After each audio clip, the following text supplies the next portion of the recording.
తాకట్లో ఉన్న బంగారాన్ని విడిపించి ఆ రోజున మార్కెట్ ధర కట్టి మిగిలిన డబ్బును మీకు అందిస్తుంది కొమ్మూరి గోల్డ్. ప్రస్తుతం మనతో పాటు ఉన్నారు ప్రముఖ జ్యోతిష్యులు వేణుస్వామి గారు. ఇప్పుడు వారితో మాట్లాడి మరిన్ని విషయాలు తెలుసుకుందాం. ముఖ్యంగా మనకెన్నో సందేహాలు ఉంటూ ఉంటాయి, వాటి గురించి అడిగి తెలుసుకునే ప్రయత్నం చేద్దాం. నమస్కారం అండి. నమస్తే తల్లి. ఓం నమో వెంకటేశాయ. వెంకటాద్రి సంస్థానం బ్రహ్మాండే నాసికించిన వెంకటేశ సమోదేవో నా భూతో నా భవిష్యతి. ఇప్పటి వరకు కూడా రకరకాల విపత్తులు అయితే మనం చూసాం. గత ఉగాది మన కొత్త సంవత్సరం నుంచి కూడా ఇప్పటి వరకు చాలా విపత్తులు చూసినాం.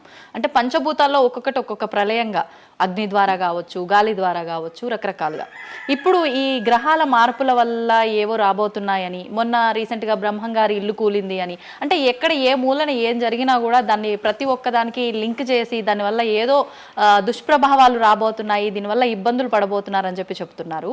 మరి ఈ 2026 మనమైతే ఉగాది నుంచి చూసుకుంటాం, కానీ ఆంగ్ల నూతన సంవత్సరం రాబోతోంది. దీని ద్వారా మనకు ఉగాది వరకు ఈ మధ్య కాలంలో ఎలా ఉండబోతోంది, గ్రహాలు రాశుల పరంగా చూసుకుంటే, పంచభూతాల పరంగా చూసుకుంటే, తర్వాత మనకి సంవత్సరం మారిన తర్వాత ఎలా ఉండబోతోంది. సో రాబోతున్నటువంటి సంవత్సరం పేరు కూడా చాలా చాలా చాలా కాంట్రవర్షియల్ నేమ్, పరాభవనామ సంవత్సరము. పరాభవము అంటే ఓటమి, అవమానముతో కూడిన ఓటమి అని అర్థం. పరాభవము దుర్యోధనుడికి మయసభలో జరిగినది పరాభవము. సో అలాంటి పరాభవము ఎవరికి జరుగుతుంది అంటే, ఎవరి జాతకంలోనైతే ఏలినాటి శని ఉందో, 6వ స్థానంలో శని ఉన్నాడో, 8వ స్థానంలో శని ఉన్నాడో, 12వ స్థానంలో గురువు ఉన్నాడో, వాళ్లకు ఈ సంవత్సరం సంచలనాలు ఉండబోతా ఉన్నాయి. అది మేషరాశి కావచ్చు, మీనరాశి కావచ్చు, సింహరాశి కావచ్చు. సో ఇలాంటి వారికి ఈ సంవత్సరం పెను సంచలనాలు ఉండేటువంటి అవకాశాలు ప్రస్ఫుటంగా కనిపిస్తూ ఉన్నాయి. సో ఇది ఓవరాల్గా సంవత్సర ఫలితము. ఇక 12 రాశులకు సంబంధించి ముందుగా మేషరాశి కనుక తీసుకున్నట్లయితే, మేషరాశికి ఈ సంవత్సరము ఏలినాటి శని నడుస్తూ ఉంది. సో ఏలినాటి శని ఒక పక్క గురువు బాగాలేడు, ఒక పక్క రాహు బాగాలేడు, ఒక పక్క కేతు బాగాలేడు. సో ఇలాంటి సందర్భంలో పెను సంచలనాలకు కారణభూతమయ్యేటువంటి అవకాశం ఉంది. సో విద్యార్థులకు ఉత్తీర్ణత శాతం తగ్గుతుంది, కోరుకున్న ప్లేస్మెంట్స్ రావు, వీసా రిజెక్ట్ అయ్యే అవకాశం ఉంది. ఉద్యోగస్తులకు పై అధికారుల వల్ల సమస్యలు ఉంటాయి, ప్రమోషన్లు ఆగిపోతాయి. సో బదిలీలు చాలా దూరంగా బదిలీలు అయ్యే అవకాశం కనిపిస్తూ ఉంది. రాజకీయ నాయకులకు ఫెయిల్యూర్స్ కనిపిస్తూ ఉన్నాయి, ఉన్న పదవులు కోల్పోయే అవకాశం కనిపిస్తుంది, ఎన్నికలలో ఓటమి కనిపిస్తూ ఉంది. రైతులకు మొదటి పంట కంటే రెండవ పంట బాగుండే అవకాశం ఉంది. కళాకారులకు, క్రీడాకారులకు అవకాశాలు తగ్గిపోయి ఆదాయం తగ్గిపోయే అవకాశం ఉంది. స్త్రీలకు సంబంధించి భర్తల మధ్యన గొడవలు అయ్యే అవకాశం ఉంది. అలాగే వ్యాపారస్తులకు, బ్యూరోక్రాట్లకు ఈ సంవత్సరం ఏసీబీ, సిబిఐ, సిఐడి లాంటి కేసులు లేదా ఈడీ కేసులు కనిపిస్తూ ఉన్నాయి. ఈ సంవత్సరం ఓవరాల్గా మేషరాశి వాళ్ళని తీసుకుంటే న్యాయపరమైన ఇబ్బందులు, ఆర్థికపరమైన ఇబ్బందులు, ఆరోగ్యపరమైన ఇబ్బందులు, తండ్రికి సంబంధించిన అపమృత్యు గండము, అలాగే న్యాయపరమైన చిక్కులు, వాహన ప్రమాదాలు, భార్యాభర్తల మధ్యన గొడవలు, ఇవన్నీ మేషరాశి వారికి కనిపిస్తూ ఉన్నాయి. మరి ఏం చేసుకోవాలా అంటే, తిరునల్లా శనీశ్వర ఆలయంలో ప్రత్యేకమైన శని పూజ నిర్వహించుకోవడంతో పాటు నలుపు రంగు దుస్తులకు దూరంగా ఉండడము, నలుపు చెప్పులు, నలుపు వాహనాలకు దూరంగా ఉండడము, లెదర్ వస్తువులకు దూరంగా ఉండడము, నలుపు లెదర్ వస్తువులకు దూరంగా ఉండడం వల్ల సమస్యల నుండి గట్టెక్కుతారు. ఏడాదంతా వీటికి దూరంగా ఉండాలి. మరి తర్వాత నెక్స్ట్ వృషభ రాశి. సో వృషభ రాశి వారికి ఈ సంవత్సరం 100కు ఇంచుమించుగా 75% అనుకూలంగా ఉంది. రాహువు, కేతువు, గురువు, శని అనుకూలత కనిపిస్తూ ఉంది. చాలా బాగుండబోతా ఉంది. ఈ సంవత్సరం మే నుండి విపరీతమైన రాజయోగం పట్టబోతా ఉంది. చాలా అనుకూలంగా ఉంది. విద్యార్థులకు ఉత్తీర్ణత శాతం ఉంటుంది. స్త్రీలకు అనుకూలమైన ఫలితాలు ఉంటాయి. స్త్రీలకు మీ ఇంట్లో కమాండింగ్ అంతా మీదే ఉంటుంది. రాజకీయ నాయకులకు ఎన్నికలలో విజయాలు సాధిస్తారు. డబ్బులు ఎక్కువ ఖర్చైనా విజయాలు సాధిస్తారు. అలాగే రైతులకు 2 పంటల దిగుబడి, రాబడి బాగుంటుంది. విద్యార్థులకు కోరుకున్న ప్రదేశాల్లో సీట్లు వస్తాయి. ఉత్తీర్ణత శాతం పెరుగుతుంది. అవివాహితులకు వివాహ యోగ సూచనలు కనిపిస్తున్నాయి. సంతానం లేని వారికి సంతాన యోగం కనిపిస్తూ ఉంది. వ్యాపారస్తులకు, అన్ని రంగాల వ్యాపారస్తులకు అనుకూలమైన ఫలితాలు ఉండబోతా ఉన్నాయి. క్రీడాకారులకు, కళాకారులకు అవకాశాలు, ఆదాయము పెరుగుతాయి. ఓవరాల్గా ఈ సంవత్సరం పూర్తి స్థాయిలో మీకు ఎటువంటి సమస్యలు కనిపించడం లేదు. చాలా బాగుంది కాబట్టి మీకు ఎటువంటి రెమెడీస్ అవసరం లేదు. వీలైతే సోమవారం నాడు శివాలయంలో రుద్రాభిషేకాన్ని నిర్వహించుకోండి. సో నెక్స్ట్ మిథున రాశి. ఈ సంవత్సరం ఏదైనా రాశి 100కు 110% అనుకూలంగా ఉంది అంటే మిథున రాశి. సో గురువు, రాహువు, కేతువు అన్ని గ్రహాలు అనుకూలంగా ఉన్నాయి. పట్టిందల్లా బంగారంగా ఉంటుంది. గురువు అతిచారం వల్ల మీ జాతకం చాలా బాగుండబోతా ఉంది. గత 10 సంవత్సరాల నుండి మీరు పడుతున్నటువంటి కష్టాలన్నీ తొలగిపోయే అవకాశాలు కనిపిస్తూ ఉన్నాయి. సో కొత్త స్పీడ్తో ముందుకు వెళ్ళండి, కొత్త కొత్త ఆలోచనలు చేయండి, ఎంత గొప్పగా జీవితంలో ముందుకెళ్లాలో ప్లాన్ చేయండి, చాలా గొప్పగా ఆలోచించండి, చిన్నగా ఆలోచన చేయకండి. గురువు విపరీత రాజయోగాన్ని ఇవ్వబోతా ఉన్నాడు. దైవబలం మీకు అనుకూలంగా ఉంది, గురుబలం మీకు అనుకూలంగా ఉంది, శనిబలం మీకు అనుకూలంగా ఉంది. కాబట్టి కొత్త కొత్త వ్యాపారాలు ప్రారంభించండి, విపరీతమైనటువంటి చాలా గొప్పగా కలలు కనండి, ఆ కళలను సాకారం చేసుకునే దిశగా ప్రయాణం చేయండి. విద్యార్థులకు అనుకూలంగా ఉంది, ఉద్యోగస్తులకు అనుకూలంగా ఉంది, వ్యాపారస్తులకు అనుకూలంగా ఉంది, రైతులకు 2 పంటలు అనుకూలంగా ఉంది. సో ప్రతి వాళ్ళు చెరువులు, తర్వాత చేపల చెరువులు, రొయ్యల చెరువులు పండించే వాళ్ళకు అనుకూలంగా ఉంది, పౌల్ట్రీ ఫామ్ వాళ్ళకు అనుకూలంగా ఉంది, రాజకీయ రంగం వారికి అనుకూలంగా ప్రజల్లో మంచి మార్పులు కనిపిస్తూ ఉన్నాయి. స్త్రీలకు మీదే కమాండింగ్గా ఉంటుంది, కుటుంబంలో మీరు ఏం చెప్తే అది జరిగేటువంటి అవకాశాలు కనిపిస్తూ ఉన్నాయి. సో మిథున రాశి వారికి పూర్తి స్థాయిలో అనుకూలంగా ఉంది. ఎటువంటి రెమెడీస్, ఎటువంటి పూజలు అవసరం లేదు. అద్భుతం అయితే వీళ్ళది. నెక్స్ట్ కర్కాటక రాశి. సో నెక్స్ట్ కర్కాటక రాశి. సో కర్కాటక రాశి వారికి కూడా ఇంచుమించు 90% అనుకూలంగా ఉంది. కాకపోతే ఇక్కడ ఉన్న సమస్య ఏంటి అంటే మే వరకు 2026 మే వరకు కొద్దిగా వీళ్ళకు గురువు 12వ ఇంట్లో ఉన్నాడు కాబట్టి కాళ్ళు చేతులు విరిగే అవకాశం ఉంది, దెబ్బలు తగిలించుకునే అవకాశం కనిపిస్తూ ఉంది. జాగ్రత్తగా ఉండండి. సాధ్యమైనంత వరకు yellow colour, lemon yellow colour దుస్తులు ధరించే ప్రయత్నం చేయండి. చాలా అనుకూలంగా ఉండబోతూ ఉంది. రాజకీయ రంగంలో ఉండే వాళ్లకు విపరీతమైనటువంటి విజయాలు సిద్ధిస్తాయి. జనాల్లో అనుకూలమైన వాతావరణం ఉంటుంది. వ్యాపారస్తులకు విశేషించి అనుకూలంగా ఉంటుంది. విద్యార్థులకు అనుకూలంగా ఉంటుంది. అలాగే రైతులకు అనుకూలంగా ఉంటుంది. కళాకారులకు, క్రీడాకారులకు మరీ అనుకూలంగా ఉంటుంది. కాకపోతే ఓవరాల్గా కర్కాటక రాశి వారికి ఈ సంవత్సరం కొద్దిగా శత్రువుల యొక్క బెడద ఒక 10% కనిపిస్తూ ఉంది. కానీ శత్రువులను పట్టించుకోకండి. శని బలం వల్ల వాళ్ళు ఎంత ప్రయత్నాలు చేసినా, రాహు బలం వల్ల వాళ్ళు ఎంత ప్రయత్నాలు చేసినా మిమ్మల్ని ఎవరు ఏమీ చేయలేరు.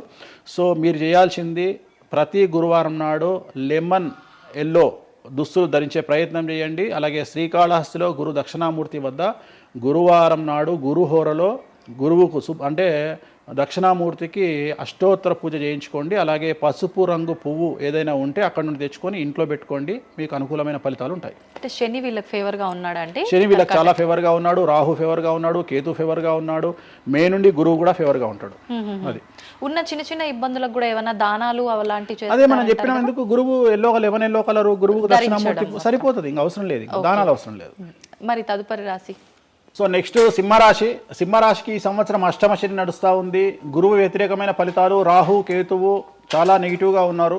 సో ఇంచుమించుగా 4 గ్రహాలు వ్యతిరేకమైన దిశలో ఉన్నాయి. అష్టమ శని అంటే తల్లికి ఆరోగ్యపరమైన ఇబ్బందులు ఉంటాయి, మానసికమైన ఇబ్బందులు ఉంటాయి, శారీరకమైనటువంటి అనారోగ్య సమస్యలు ఉంటాయి, అలాగే ఆర్థికపరమైన ఇబ్బందులు, న్యాయపరమైన చికాకులు ఉంటాయి. జాగ్రత్తగా ఉండండి. నలుపు రంగు దుస్తులకు దూరంగా ఉండండి. విద్యార్థులకు సమస్యలు, ఉద్యోగస్తులకు సమస్యలు, వ్యాపారస్తులకు సమస్యలు, ఈడీ కేసులు, పోలీస్ కేసులు, బ్యూరోక్రాట్స్కు సిబిఐ కేసులు, రైతులకు పంటల దిగుబడిలో నష్టము, కళాకారులకు, క్రీడాకారులకు వాళ్ళ అవకాశాలను ఇతరులు దక్కించుకునేటువంటి అవకాశం కనిపిస్తూ ఉంది. స్త్రీలకు భార్యాభర్తల మధ్యన గొడవలు. సో ఓవరాల్గా సింహరాశి వారికి ఏ రంగంలో వారైనా సమస్యలు కనిపిస్తూ ఉన్నాయి. అష్టమ శని ప్రభావం కనిపిస్తూ ఉంది కాబట్టి నలుపు రంగు దుస్తులకు దూరంగా ఉండండి. తీరు నల్లార్ శనీశ్వర ఆలయంలో ప్రత్యేకమైన శని పూజను నిర్వహించుకోవడం ద్వారా సమస్యల నుండి గట్టెక్కుతారు. ఓకే. సో నెక్స్ట్ కన్యారాశి.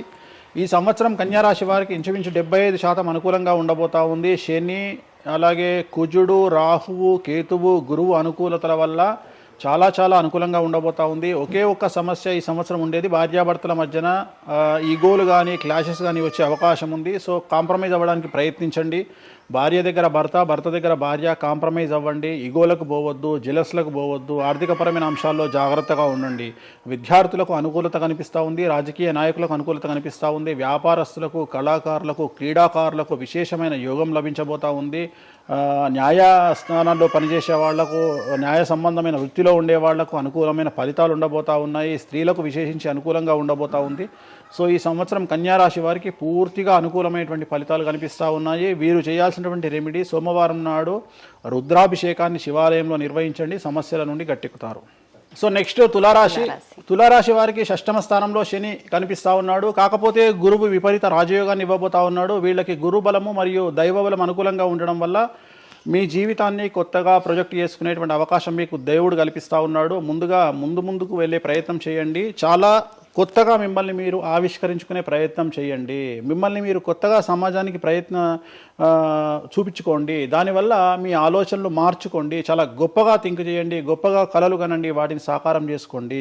గురువు అనుకూలంగా ఉన్నాడు, కాకపోతే కుటుంబంలో పెను సంచలనం జరిగే అవకాశం కనిపిస్తూ ఉంది. 6వ స్థానము భాగ్యానికి మరియు శత్రుత్వానికి కారకుడు కాబట్టి శని వల్ల సంచలనం జరిగే అవకాశం ఉంది. విద్యార్థులు, ఉద్యోగస్తులు, వ్యాపారస్తులు, కళాకారులు, క్రీడాకారులు, రైతులు, అలాగే రాజకీయ నాయకులు ఎవరైనా సరే వాళ్ళ జీవితంలో ఏదో ఒక పెను సంచలనం జరిగే అవకాశం కనిపిస్తూ ఉంది. నలుపు రంగు దుస్తులకు దూరంగా ఉండండి. తిరునల్లార్ శనీశ్వర ఆలయంలో ప్రత్యేకమైన శని పూజ నిర్వహించడం ద్వారా సమస్యల నుండి బయటపడతారు. నెక్స్ట్ వృశ్చిక రాశి వారికి అర్ధాష్టమ శని వెళ్ళిపోయింది. శని గురువులు అనుకూలంగా ఉన్నారు, రాహు కేతువులు అనుకూలంగా ఉన్నారు. కళాకారులు, క్రీడాకారులు, ఉద్యోగస్తులు, విద్యార్థులు, వ్యాపారస్తులు, రైతులు, రాజకీయ నాయకులు, స్త్రీలు, అన్ని రంగాల వారికి పూర్తిగా 100కి 100% అనుకూలంగా ఉన్నటువంటి రాశి వృశ్చిక రాశి. పూర్తి స్థాయిలో విశాఖ 4, అనురాధ 1, 2, 3, 4, జ్యేష్ఠ 1, 2, 3, 4, 9 పాదాల వారికి విశేషించి రాజయోగంగా భావించాల్సి ఉంటుంది. మే వరకు విపరీత రాజయోగం కనిపిస్తూ ఉంది. మే తదుపరి కూడా అనుకూలమైన ఫలితాలను పొందుతారు. కాబట్టి వీరికి ఎటువంటి రెమెడీసు, ఎటువంటి పూజలు అవసరం లేదు. చాలా గొప్పగా కళలు కనండి, మీకున్నటువంటి కళలను సాకారం చేసుకోండి. మీకు ఎటువంటి రెమెడీస్ కూడా అవసరం లేదు. నెక్స్ట్ ధనుసు రాశి వారికి అర్ధాష్టమ శని నడుస్తూ ఉంది. అర్ధాష్టమ శని అనేటువంటిది డబ్బులను అధికంగా ఇచ్చి ఆ డబ్బుల ద్వారా సమస్యలు తెచ్చేటువంటి ఒక పరిస్థితి. అంటే డబ్బులు లేకపోతేనే సమస్యలు అంటారా? డబ్బులు ఉంటే కూడా సమస్యలు. డబ్బులు ఉన్నప్పుడు వాటిని మనం ఖర్చు చేసే విధానంలో సమస్యలు, వాటిని మనం ఎలా సమాజంలో ఖర్చు పెట్టబోతున్నామనే సమస్యలు ఏర్పడేటువంటి అవకాశం ఉంది. కాబట్టి మీరు ఇన్వెస్ట్మెంట్ చేయడంలో కానీ, అప్పులు ఇవ్వడంలో కానీ, ఎవరికైనా అప్పులు ఇవ్వడంలో కానీ, చిట్టీలు వేయడంలో కానీ, సహాయం చేయబోయేటప్పుడు కానీ జాగ్రత్తలు తీసుకోండి. ఎటువంటి పరిస్థితుల్లోనూ డబ్బులు ఎవరికి ఇవ్వవద్దు. సో ధనుస్సు రాశి వారికి డబ్బు పరంగా సమస్యలు ఏర్పడే అవకాశం ఉంది. రాక డబ్బులు వచ్చినాయి కాబట్టి తీసుకెళ్ళి వేరే వాళ్ళకి ఇచ్చి మోసపోయే అవకాశాలు కనిపిస్తూ ఉన్నాయి. ఈ ఒక్క విషయంలో ధనుస్సు రాశి వాళ్ళు జాగ్రత్తలు తీసుకుంటే విద్యార్థులకు, ఉద్యోగస్తులకు, కళాకారులకు, క్రీడాకారులకు, రాజకీయ నాయకులకు, స్త్రీలకు, వ్యాపారస్తులకు, రైతులకు, అన్ని రంగాల వారికి ఈ సంవత్సరం అనుకూలంగా ఉంటుంది. ఓన్లీ మీరు చేయాల్సిన రెమెడీ నలుపు రంగు దుస్తులకు దూరంగా ఉండండి. తిరునల్లార్ శనీశ్వర ఆలయంలో ప్రత్యేకమైన శని పూజ నిర్వహించడం ద్వారా సమస్యల నుండి గట్టెక్కుతారు. నెక్స్ట్ మకర రాశి వారికి ఈ సంవత్సరం చాలా అనుకూలంగా ఉంది. ఈ సంవత్సరం అండర్లైన్ చేయాల్సిన విషయం ఏమిటంటే మకర రాశి వారికి భార్యాభర్తల మధ్యన గ్యాప్ ఏర్పడేటువంటి అవకాశం ఉంది. గొడవలు వచ్చే అవకాశం ఉంది. ఈగోస్ వల్ల కానీ వేటి వల్ల అయినా సమస్యలు వచ్చే అవకాశం ఉంది. అది కాకుండా విద్యార్థులకు అనుకూలతలు ఉంటాయి, ఉద్యోగస్తులకు అనుకూలతలు ఉంటాయి, రైతులకు 2 పంటల దిగుబడి రాబడి ఉంటుంది. అలాగే రాజకీయ నాయకులకు సమాజంలో మంచి పేరు ప్రఖ్యాతులతో పాటు పదవులు సిద్ధిస్తాయి. రైతులకు 2 పంటల దిగుబడి రాబడి ఉంటుంది. వ్యాపారస్తులకు రూపాయికి 100 రూపాయల లాభం ఉంటుంది. స్త్రీలకు కోరుకున్నటువంటి ఫలితాలు ఉంటాయి. అన్ని రంగాల వారికి అనుకూలమైన ఫలితాలు మకర రాశి వారికి ఉండబోతా ఉన్నాయి. వీరు సోమవారం నాడు శివాలయంలో రుద్రాభిషేకం నిర్వహించుకున్నట్లయితే సమస్యల నుండి గట్టెక్కుతారు. సో నెక్స్ట్ కుంభరాశి వారికి ఏలినాటి శని చివరి అంకంలో ఉంది. చాలా సమస్యలు కనిపించబోతా ఉన్నాయి. కుటుంబంలో ఎవరిని తీసుకున్నా విద్యార్థులు, ఉద్యోగస్తులు, వ్యాపారస్తులు, కళాకారులు, క్రీడాకారులు, రాజకీయ నాయకులు, స్త్రీలు, ఉద్యోగస్తులు, బ్యూరోక్రాట్లు అందరికీ సమస్యలు ఉన్నాయి. వాహన ప్రమాదాలు, పోలీస్ కేసులు, కోర్టు కేసులు, ఆరోగ్యపరమైన ఇబ్బందులు, మానసికమైన ఇబ్బందులు, స్త్రీలకైతే థైరాయిడ్ సమస్యలు, పీసీఓడి సమస్యలు, గర్భసంచికి సంబంధించిన సమస్యలు, మానసికమైన ఇబ్బందులు బాధించే అవకాశం కనిపిస్తూ ఉంది. జాగ్రత్తగా ఉండండి. నలుపు రంగు దుస్తులకు దూరంగా ఉండండి. శనివార నియమాన్ని పాటించండి. సప్త శనివార వ్రతాన్ని పాటించండి. సప్త శనివార వ్రతం అంటే శనివారం నాడు శ్రీ వెంకటేశ్వర స్వామి వారికి సంబంధించినటువంటి వ్రతము. ఇది పుస్తకం మీకు మార్కెట్లో దొరుకుతుంది. తీసుకొచ్చుకొని 7 వారాల పాటు 7 శనివారాల పాటు చేయండి. సమస్యల నుండి గట్టెక్కుతారు. ఇక చివరిది లాస్ట్ది అనేటువంటిది మీనరాశి వారికి ఈ సంవత్సరం జన్మశని నడుస్తూ ఉంది. జన్మశని చాలా డేంజరస్గా ఉండబోతూ ఉంది. ఏ రంగంలో ఉండే వారికైనా ఈ సంవత్సరం సమస్యలు తప్పవు. ఆర్థికంగా, సామాజికంగా, న్యాయపరంగా, ఆరోగ్యపరంగా, వాహన ప్రమాదాలు అవ్వచ్చు, ఆర్థికపరమైన నష్టాలు అవ్వచ్చు, పోలీస్ కేసులు అవ్వచ్చు, ఇంట్లో తల్లిదండ్రులు ఒకళ్లకు ప్రాణగండాలు అవ్వచ్చు, భార్యాభర్తల మధ్యన గొడవలు అవ్వచ్చు. మరీ ముఖ్యంగా ఈ సంవత్సరం మీనరాశి జాతకులు ఉండేటువంటి ఇళ్లలో మగవాళ్లకు సంపాదన లేకుండా ఖాళీగా ఉండడం వల్ల ఆడవాళ్ళు మాత్రమే సంపాదించి ఆడవాళ్ళ ఉద్యోగంతో డబ్బులు సంపాదించి ఆడవాళ్ళ అంటే భార్యల మీదనో ఆడవాళ్ళ కూతుళ్ళ మీదనో తల్లి మీదనో బ్రతికేటువంటి పరిస్థితి మగవాళ్ళకు ఉండే అవకాశం ఉంది. కాబట్టి ఈగోలను చంపుకోండి. సో ఆడవారి మీద బ్రతకడానికి సిద్ధపడండి, కష్టపడండి, మానసికంగా సంసిద్ధులుగా ఉండండి. అంటే అలాంటి ఒక కండిషన్ ఈ సంవత్సరం ఉండబోతా ఉంది. ఈ ఒక్క సంవత్సరాన్ని కనుక మీరు దాటగలిగితే మీ జీవితంలో మంచి మంచి మంచి పొజిషన్లకు వెళ్తారు. సో నలుపు రంగు దుస్తులకు దూరంగా ఉండండి. రాత్రిపూట ప్రయాణాలు చేయకండి. వాహన ప్రమాదాలు జరిగే అవకాశం కనిపిస్తూ ఉంది. జన సమూహం ఉన్నటువంటి ప్రాంతాలకు వెళ్ళకండి. సో జాగ్రత్తలు తీసుకోండి. నలుపు రంగు దుస్తులకు దూరంగా ఉండండి. తిరునల్ల శనీశ్వర ఆలయంలో ప్రత్యేకమైన శని పూజ నిర్వహించడం ద్వారా సమస్యల నుండి బయటపడతారు. ఇప్పుడు ఈ రాశి ఫలాల్ని ఈ మధ్యకాలంలో చాలా మంది ఫాలో అవుతున్నారండి. ఇది అక్షరం అంటే పేరులో మొదటి అక్షరాన్ని బట్టి ఫాలో అవ్వాలా, లేదంటే డేట్ ఆఫ్ బర్త్ బట్టి వచ్చే రాశిని ఫాలో ఇది అవ్వాలా? పేరులో దాని సంబంధం లేదు. డేట్ ఆఫ్ బర్త్ ప్రకారం చూసుకోవాలి. రెండోది ఇది గోచారం, గ్రహచారం వేరు, గోచారం వేరు. ఇది జస్ట్ గోచారం ప్రకారం ఎలాగైతే మనము సౌరమానం ప్రకారము మనం చూసుకుంటామో అలా ఇది ఓన్లీ చాంద్రమానం ప్రకారము మీ నక్షత్రం ప్రకారం చూసుకోవాల్సిందే. మళ్ళీ వ్యక్తిగతమైన జాతకం వేరు. అంటే ఒక 3-4 రాశులు మినహాయించి అన్ని రాశుల వారికి కొంచెం ఇబ్బందికర పరిస్థితులే ఉన్నాయి. దానికి మీరు చెప్పిన రెమెడీస్ చేసుకుంటే సరిపోతుంది. అసలు నువ్వు జనవరి 1కు ముందు నా దగ్గరికి ఇంటర్వ్యూకి ఎందుకు వచ్చినావు? ఎందుకు రావు? ఉగాది కదా నువ్వు రావాలి.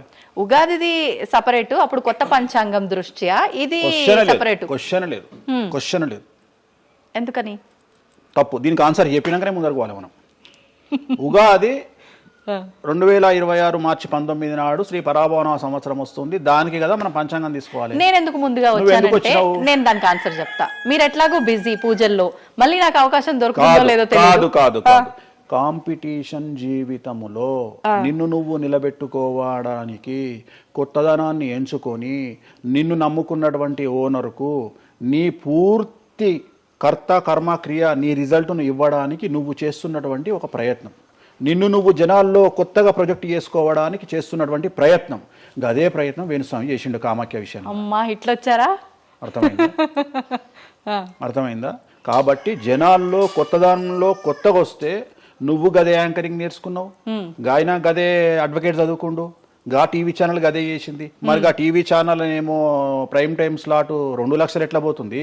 పనికి వాళ్ళ చిన్న ఛానల్లో 2000 ఎందుకు పోతుంది అంటే వాళ్ళు కష్టపడడానికి వాళ్ళు చేసిన స్టింగ్ ఆపరేషన్లు కావచ్చు, వాళ్ళు జీవితాన్ని నాశనం చేసిన విధానం కావచ్చు, వాళ్ళకి ఆ పేరు వచ్చింది. సో అట్లనే వేణుస్వామి కష్టపడి ఈ స్థాయికి రావడానికి వేణుస్వామికి అంటూ ఒక బ్రాండ్ ఉన్నది. సో రెండవది, ఇదే సంవత్సరం ఇదే ఛానల్లో 2025 శివ అనే ఒక యాంకర్ కు నేను ఇంటర్వ్యూ ఇచ్చిన. అందులో చాలా విషయాలు చెప్పిన. ఏమేం చెప్పినా, ఈ సంవత్సరము రైలు ప్రమాదాలు ఎక్కువ అని చెప్పిన, విమాన ప్రమాదాలు ఎక్కువ అని చెప్పిన. చెప్పంగా వెనకకెంచి వచ్చి వీరికి పని పాట లేదు, వీడు పొద్దుగాలు లేస్తే ఇటువే మాట్లాడతాడు అని తిట్టిరు నన్ను. మరి అయినప్పుడు ఒక్కడన్నా పెట్టడేంద్రా? పెట్టాలే కదా. ఎందుకు పెట్టారు అంటే చివరికి జ్యోతిష్యం చెప్పుకునే స్వేచ్ఛ కూడా మా బొందకు లేకుండా చేసిరు. జ్యోతిష్యంలో అరే ఇప్పుడు నా సొంత కవిత్వం కాదు, ఎవరిని అడిగినా చెప్తారు. ఈ సంవత్సరం గురువు అధిపతి కమాండర్ కేతువు అన్ని క్లియర్గా ఉన్నాయి. కేతువు అంటే మోక్షకారకుడు, భక్తికారకుడు. ఈ సంవత్సరం 2026లో ఎక్కడైతే జనాలు గుమిగూడు ఉంటారో అక్కడ ప్రాబ్లమ్స్ వస్తాయి. అది రేపు జరగబోయేటువంటి పుష్కరాలు కావచ్చు, రేపు జరగబోయే సమ్మక్క సారక్క పండగ కావచ్చు, లేకపోతే దేవాలయాల్లో ముక్కోటి ఏకాదశి కావచ్చు, ఎక్కడైతే భక్తి భావం ఉంటుందో అక్కడ చాలా పెద్ద పెను ప్రమాదాలు సంచలనాలు జరుగుతాయని శాస్త్రం చెప్తుంది. శాస్త్రం చెప్పినప్పుడు ఆ శాస్త్రాన్ని వేణుస్వామి చెప్తున్నాడు. దీన్ని కూడా తప్పు తీసుకుపోయి వేణుస్వామి ఏలినాడు శని నడుస్తుంది మేషరాశికి, మేషరాశి బాగుండదు అని చెప్పాలి కానీ మేషరాశి సూపర్ స్టార్లు అవుతారని నేనెందుకు చెప్తా అంటే, ఒక చూసిన వేణుస్వామి మన ఒక ఆమె నేను మీనరాశి బాగాలేదంటే మీనరాశికి బాగాలేదని చెప్తున్నా వేణుస్వామి అట్టడే ఎప్పుడు వేణుస్వామి అని ఇట్లా ఊతుంది, ఇట్లనే ఊతుంది ఆమె, ఇట్లనే అంటుంది వేణుస్వామి చెప్పిండు అని తిట్టింది. నువ్వు నమ్మవమ్మా, ఆమె అమెరికా నుండి పంచు ప్రభాకర్ అని ఒక ఆయన ఉంటాడు, ఆయన తిట్టిండమ్మా ఆ బూతులు భగవంతా నేనైతే తెల్లారి చచ్చిపోతుండే. అంటే వాళ్ళిద్దరికి ఫైటింగ్ జరిగి గదే మీనరాశి అని చెప్తున్నాను నేను. ఆమె మీనరాశి అంట, గదే మీనరాశి అంటున్నాను నేను. అంటే నేను చెప్పేది అదే. నేను చెప్పేది ఫస్ట్ శనీశ్వరుడు కాదు, శనేశ్వరుడు. శనీశ్వరుడు అని ఎందుకు వచ్చింది అంటే, ఒకరోజు శని శంకరుడు ఇద్దరు కలిసినప్పుడు శంకరుడు శనిని అడుగుతాడు, ఏందా నేను చూస్తే పెద్ద అందరు భయపడుతున్నారు, చాలా పెద్ద పెద్ద వాళ్ళు భయపడుతున్నారు, నువ్వు తోపు తురుమట కదా అంటాడు. అంటే నేను తోపు తురుమా కాదా, రేపు చెప్తా నీ సంగతి అంటాడు. ఎవరు శని ఈశ్వరుని అంటాడు. అంటే ఏంది అంటే రేపు నీ టైం వచ్చింది నీ సంగతి ఏందో చెప్తా అంటాడు. అంటే తెల్లవారి పొద్దున సూర్యోదయానికి శంకరుడు పోయి ఒక చెట్టు తొర్రలో దాచుకొని సాయంత్రం సూర్యాస్తమయం వరకు చెట్టు తొర్రలోనే ఉంటాడు. ఉండి బయటకు వస్తాడు. బయటకు వచ్చిన తర్వాత శని ఎదురుపడితే నన్నేమో చేస్తా అన్నావు కదా, ఏం చేసినావు అంటాడు. అంటే నువ్వు లయకారకుడివి, ప్రపంచాన్ని శాసిస్తావు, ముల్లోకాలను శాసిస్తావు, అట్లాంటి నిన్ను తీసుకుపోయి సూర్యోదయం నుండి సూర్యాస్తమయం దానిక చెట్టు త్వరలో దాచిపెట్టిన, ఇంతకంటే నేను చేసేదే ఉంది అంటాడు. ఆట మొదలు పెట్టేశాడు అక్కడ ఆల్రెడీ. అప్పటి నుండి ఆయనకు శనీశ్వరుడు అని పేరు వచ్చింది. Okay okay. సో ఇది జరిగింది శంకరుడికి కూడా జరిగింది, రాముడికి కూడా జరిగింది. సో ఏలినాటి శని పీరియడ్లో, షష్టమ శని పీరియడ్లో బాధలు పడేటువంటి పరిస్థితి ప్రతి ఒక్కళ్లకు ఉంటుంది. రెండవసారి ఏలినాటి శనిలో మరీ దరిద్రంగా ఉంటుంది. కలియుగంలో దాని తీవ్రత చాలా ఎక్కువగా ఉంటుంది. కలియుగంలో ఫిజికల్ కంటే మానసికమైన దెబ్బలు చాలా ఎక్కువగా ఉంటాయి. జనాలు కొట్టే దెబ్బలు చాలా ఎక్కువగా ఉంటాయి. నరఘోష వల్ల తినే దెబ్బలు చాలా ఎక్కువగా ఉంటాయి. కలియుగ దైవమైనటువంటి వెంకటేశ్వర స్వామి వారికే ఎన్నో రకాల పూజలు చేసి దిష్టి తీయడానికి ప్రయత్నం చేస్తున్న సందర్భంలో ఆఫ్టర్ ఆల్ మానవుల మనమెంత. సో మన మీద ఎన్నో రకాల దుష్ప్రయోగాలు ఉంటాయి, ఎన్నో రకాల నరఘోషలు ఉంటాయి. సో ఇవన్నీ జనాలకు తెలియజేయాల్సిన బాధ్యత ఒరిజినల్ పండితుడిగా, ఒరిజినల్ జ్యోతిష్కుడిగా నా మీద ఉంది. సో సొంత కవిత్వము జనాలకు పాజిటివ్గా చెప్పడానికి నేనేమి ఏమో అంటారు కదా, వ్యక్తిగత ఏదో అంటారు వాళ్ళను, వ్యక్తిగతంగా కౌన్సిలింగ్ ఇచ్చేటువంటి వాడిని కాదు నేను. సో నేను శాస్త్రం ఏం చెప్పిందో నేను దాన్ని మాత్రమే జనాలకు చెప్పడానికి నేను ఇక్కడ ఉన్నా. అంతేగాని క్యాన్సర్ వచ్చిన పట్టుకొని నీకు ఏం లేదు అని చెప్పి వాడిని ఇంటికి పంపించి 2 రోజుల తర్వాత సచ్చేటట్టు చేసేటువంటి నీచుడిని నేను కాదు. క్యాన్సర్ వస్తే క్యాన్సర్ వచ్చింది, ధైర్యంగా బతుకు, ఇంకా బతుకు, నీ కోరికలు తీర్చుకో, అన్ని కోరికలు తీసుకొని సావు అని చెప్తా. రెండవది, అన్ని తిని 60 ఏళ్ళు పోతే ఏం తినకుండా 80 ఏళ్ళు బతికితే లాభం లేదు. సో కలియుగంలో ఇవన్నీ సమస్యలు చాలా తీవ్రంగా ఉంటాయి. భార్యాభర్త కారులో పోతే పక్కింటోడు ఏడిస్తొస్తాడు, మంచి కారు కొనుక్కుంటే ఏడిస్తొస్తాడు, ఒక పిల్లగాడు మంచి ఉత్తీర్ణత శాతంలో పాస్ అయితే ఏడిస్తొస్తారు, మంచి ఉద్యోగం వస్తే ఏడిస్తొస్తారు, ఒక పొలిటికల్ బాగుంటే చస్తాడు, ఒక యాంకర్కు డబ్బులు వస్తే చస్తాడు. సో ప్రతి దగ్గర ఏడుపు ఏడుపు ఏడుపు, జలసు అనేటువంటిది రాజ్యమేలుతున్నటువంటి సందర్భంలో తెలుగు రాష్ట్రాలలో అది పీక్ స్థాయిలో ఉండే